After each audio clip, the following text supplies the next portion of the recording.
Welcome to Real Estate You with Lettiann.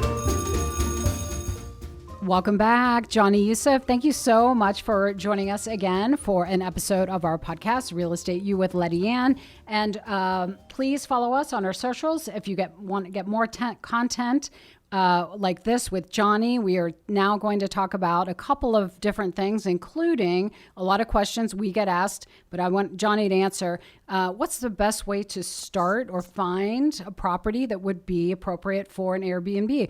A lot of people think, oh, it'd be so cute to have an Airbnb, like I'd have my own little bed and breakfast.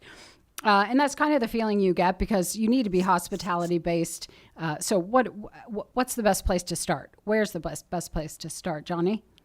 Yeah, thank you for having me, and excited to talk about this because I've learned a lot about it. So one big thing with Airbnbs is I tell people, be careful not to be emotionally too involved, because if you do that, you can, as a realtor, you can have people buying the wrong house because they emotionally got, too into the kitchen cabinets that they're not looking at numbers and not seeing it as a bad investment or not the best fit for them. So same with Airbnbs, it's really important to kind of do the math. Yes, follow your gut and your feelings do matter, because if you go into a place and you think it's ugly and the layout is not pleasing, guests are going to think the same, but it's also very important to actually look at numbers, look at locations.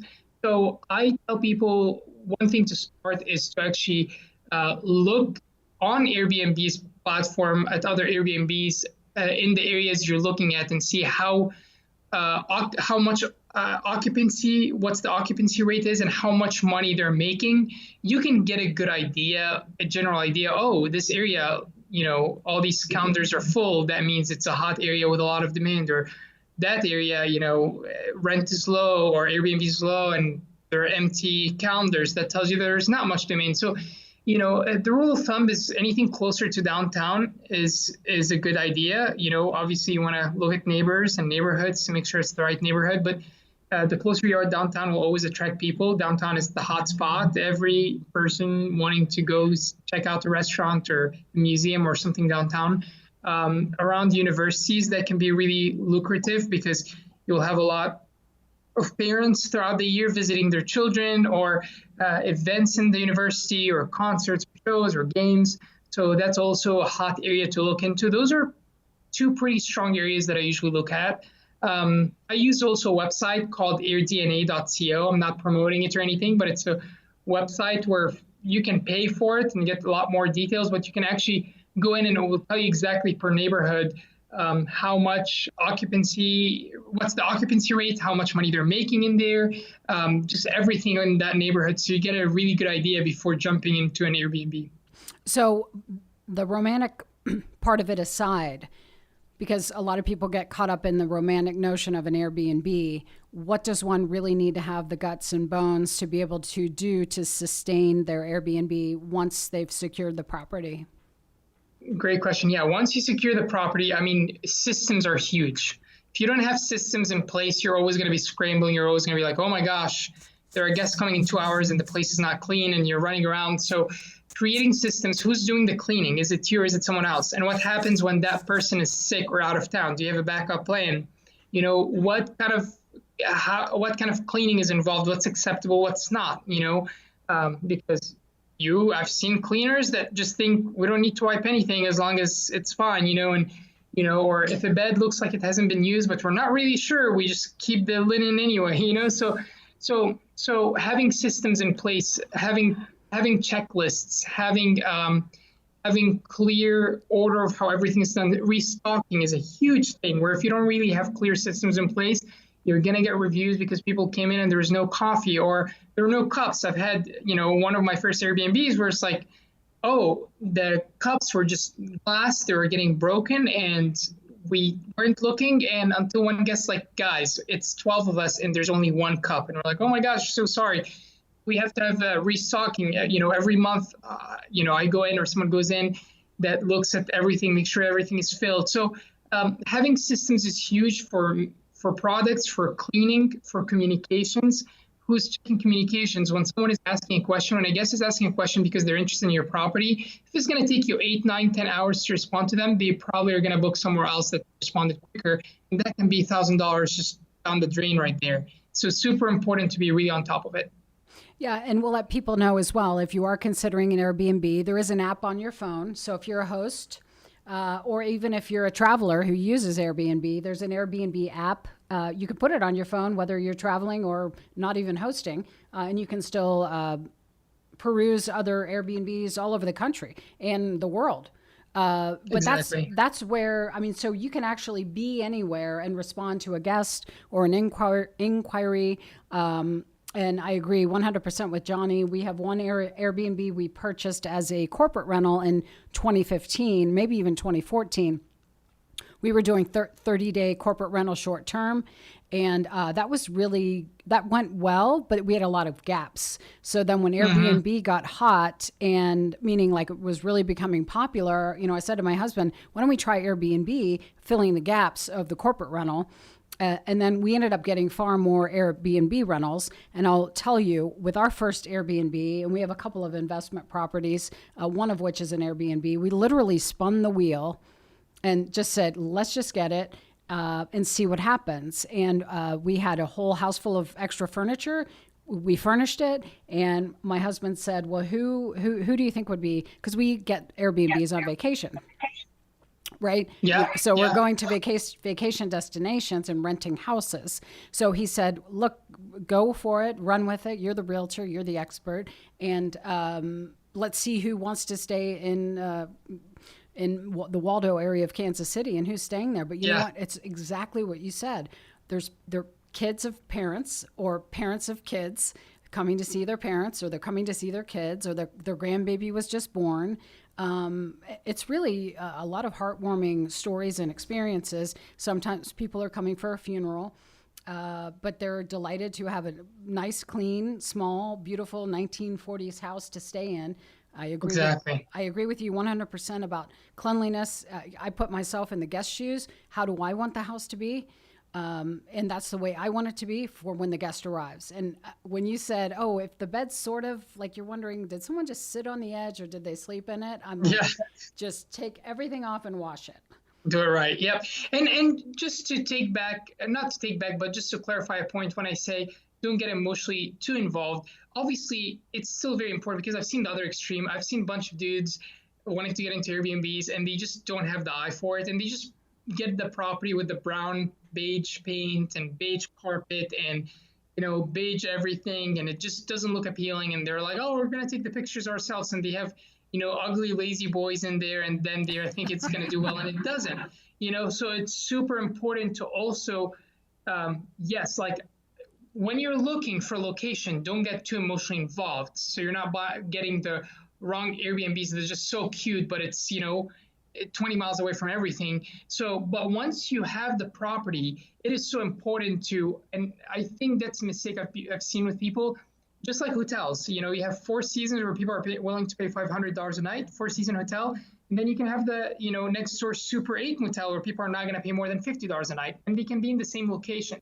So once you have it, I tell people, like, spend the extra dollar to give it a wow factor. People are going to be looking not just at your Airbnb, they're going to be looking at 4, 5, 6 Airbnbs, and they're going to be scrolling through pictures because they want the memory of their visit to just stand out. And it's not usually, oh, because this one has pool, or oh, because this one.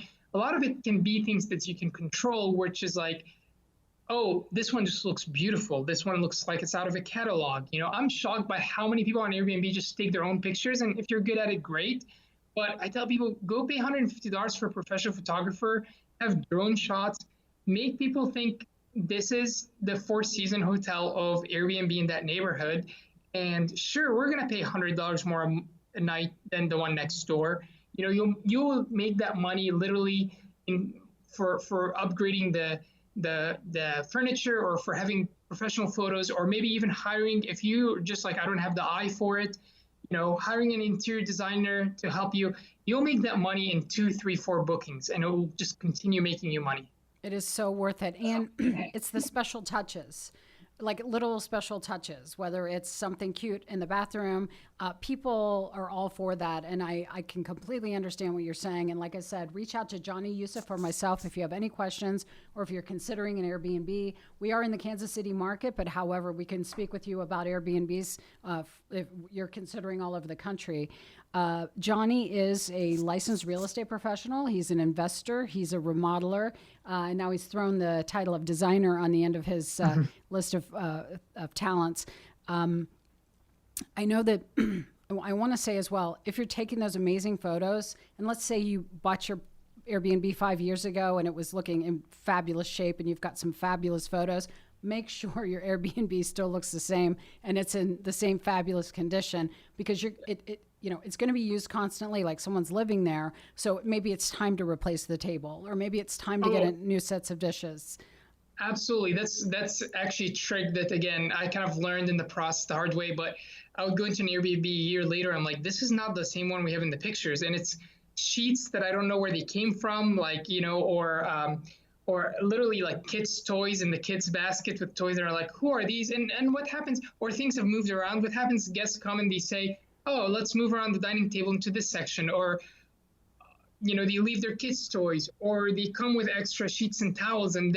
But then if we don't have an eye on it and we don't have systems in place, before we know it, these towels that don't match, that look cheap, have been used by a bunch of guests without us even knowing. So it is so important. That's why we have every month, I go into a property and just do a walkthrough. And I actually have it now where I have the original pictures that were taken professionally. I have them in a little booklet, and a cleaner is required. If the cleaner comes in and they're like, we don't know if this was supposed to be here, they can open it and kind of, I worked retail, my first job in high school.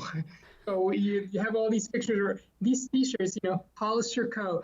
I don't ever share that, but yeah, I worked for Hollister in high school, and you have all these pictures, like this shelf needed to have these t-shirts, and that, so it kind of as a reference. So it's so important to have these systems, because literally they're small things, but that will make you stand out. And you don't want someone coming in and thinking, wow, the house looks like, I've had that before where I book a hotel. I'm like, wow, that's a great deal. And then I go in and it's like, oh, it makes sense. It does not look like the pictures. Right. So you don't want people to come in with that, because a lot of guests that I'm having are repeat guests. It's people that loved it and they're not even looking elsewhere. They're going to book the same one next time they're there. And that's the kind of business you want. You want to be thinking long-term, not just quick money right now from a guest who's leaving. So.